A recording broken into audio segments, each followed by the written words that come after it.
So first of all, there's a hole in the peg, and you want to move that so that you can put the string in, so without crossing the other strings.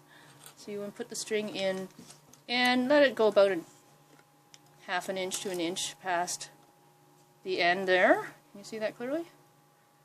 Okay.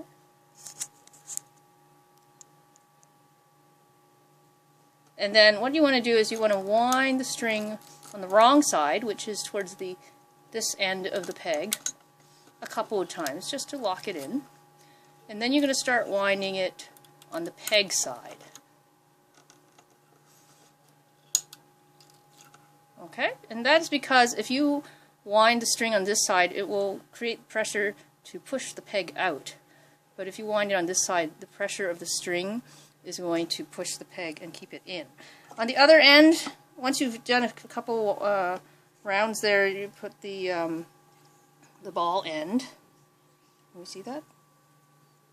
The ball end into the fine tuner, the tailpiece there, and it just fits in there like that.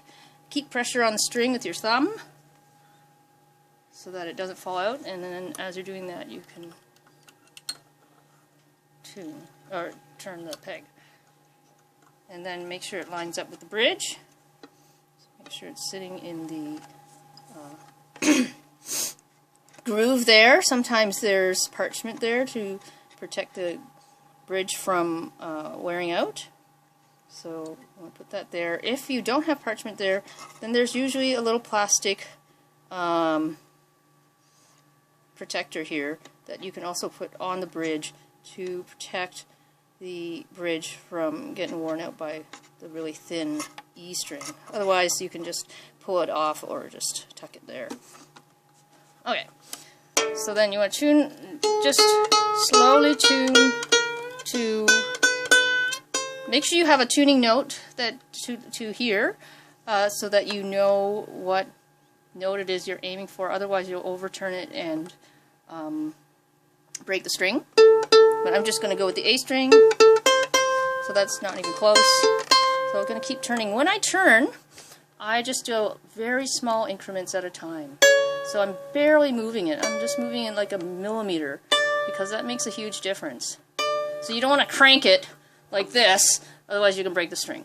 So you always want to also be plucking as you're tuning, so you can hear if it goes too far, which it just has. So I'm going to turn it back. As you're turning the peg, you want to make sure you're pushing in with lots of pressure, because friction is the only thing that keeps the peg in. Okay?